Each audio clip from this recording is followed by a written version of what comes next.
Bismillahirrahmanirrahim. Assalamualaikum warahmatullahi wabarakatuh. Waalaikumsalam warahmatullahi wabarakatuh. Kami dari kelompok kami ingin mempresentasikan tentang e-commerce dan digital marketing. Sebelumnya izinkan kami memperkenalkan diri terlebih dahulu. Kenalkan nama saya Nela Putri, NPM 20243061036 sebagai pengambil kedua. Perkenalkan, nama saya Nela Septiana dengan NPM 2024303011010 sebagai materi pertama. Kenalkan nama saya Nita Iskuma dengan NIM 20430630109 sebagai materi keempat.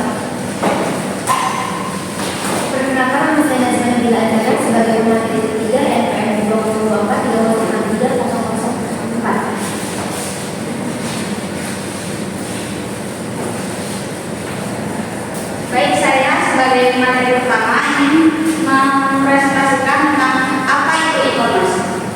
E-commerce atau electronic commerce jika ditinjau dari asal bahasanya maka terdiri dari elektronik dan commerce yang mengidentifikasikan sebuah aksi perdagangan melalui elektronik atau lebih tepatnya bisa disebut sebagai proses pelaksanaan transaksi bisnis seperti distribusi, pembelian, penjualan dan pelayanan yang dilakukan melalui elektronik melalui jaringan komputer, terutama internet dan juga jaringan eksternal dengan berbagai aktivitas usaha.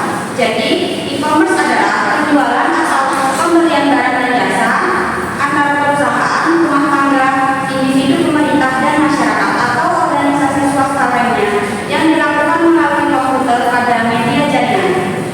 Barang-barang dan jasa dipesan melalui jaringan tersebut, tetapi pembayaran dan pengiriman dapat dilakukan di akhir baik secara online maupun offline. Kemudian di sini ada jenis-jenis e-commerce. Yang pertama ada classified atau daftar iklan baris, merupakan bentuk yang paling sederhana dari usaha e-commerce. Bentuk bisnis ini berupa layanan yang diberikan oleh perusahaan untuk mempertemukan produsen dan konsumen. Contohnya OLX. Jadi di OLX penjual, maksudnya produsen atau individu, bisa memasang iklan barang seperti motor, HP, rumah, kemudian menghubungi penjual secara langsung. Yang kedua adalah marketplace C2C, customer to customer. Perusahaan e-commerce ini adalah perusahaan yang menyediakan tempat sebagai media promosi barang dagangan. Para penjual dan perusahaan e-commerce juga memberikan layanan metode pembayaran dari transaksi online yang dilakukan. Contohnya Bukalapak. Jadi Bukalapak menyediakan lapak untuk penjual perorangan dan UMKM, serta menyediakan metode pembayaran online yang aman. Yang ketiga ada shopping mall. Bentuk bisnis ini adalah perusahaan e-commerce yang memberikan layanannya kurang lebih sama seperti e-commerce C2C, customer to customer.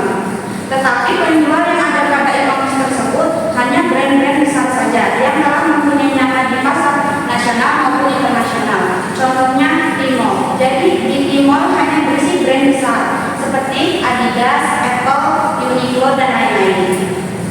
Kemudian ada toko online B2C, business to customer. Bentuk bisnis ini berfokus pada penjualan barang atau produk milik perusahaan e-commerce itu sendiri. Contohnya Apple Store online. Jadi hanya menjual produk Apple langsung ke konsumen. Yang kelima ada social media shop. Contohnya seperti TikTok Shop. Jadi penjual bisa menjual produk lewat video, live streaming maupun etalase toko.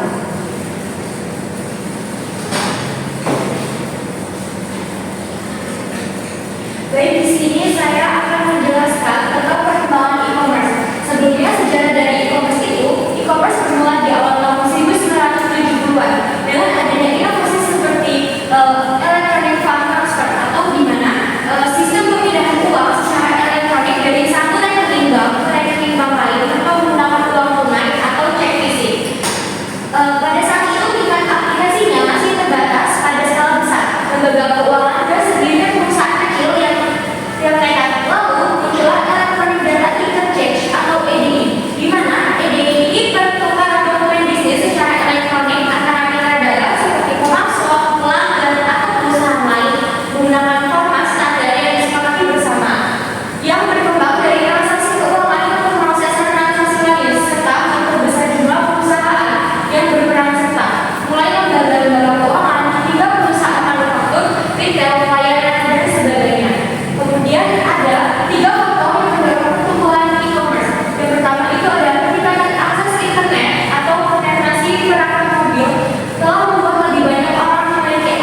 melalui internet.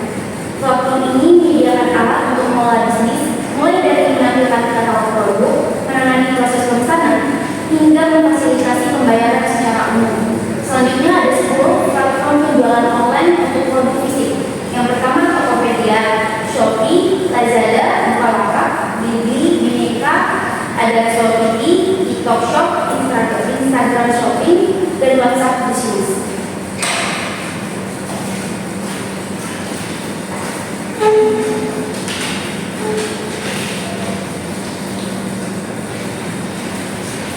Selanjutnya ada platform penjualan online untuk produk digital.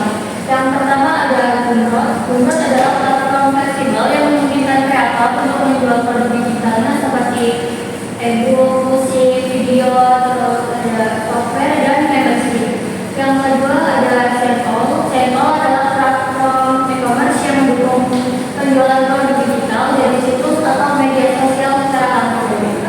Lalu ada yang ketiga Etsy. Etsy dikenal sebagai marketplace global untuk produk handmade, namun juga menjadi platform populer untuk menjual produk digital seperti template, printables, clip art, dan font. Yang keempat ada Udemy. Udemy adalah marketplace pendidikan terbesar di dunia yang memungkinkan instruktur untuk menjual kursus dalam berbagai format dan topik. Yang kelima ada Thinkific. Thinkific adalah platform all-in-one untuk membuat, menjual, dan memasarkan kursus online dengan kontrol penuh atas branding dan pengalaman belajar. Yang keenam ada Podia.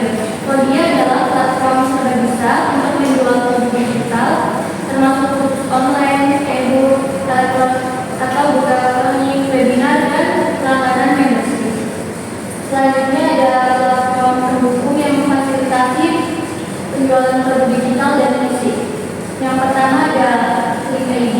Link.id adalah platform lokal yang memungkinkan pengguna untuk membuat halaman video dengan berbagai tautan, termasuk produk digital seperti e-book, kursus, atau layanan seperti konsultasi dan donasi. Yang kedua ada Linktree. Linktree adalah salah satu platform link video paling populer di dunia. Meskipun tidak dirancang khusus untuk penjualan, pengguna bisa melakukan ke toko online, platform pembayaran, dan katalog produk digital di satu halaman. Yang ketiga ada Comset.io, yaitu menawarkan fitur untuk mengubah pengikut media sosial menjadi pelanggan. Yang keempat LinkedIn. LinkedIn adalah produk letter yang menawarkan solusi LinkedIn dengan integrasi langsung ke postingan Instagram dan TikTok. Yang kelima ada Mailset. Mailset memungkinkan pengguna membuat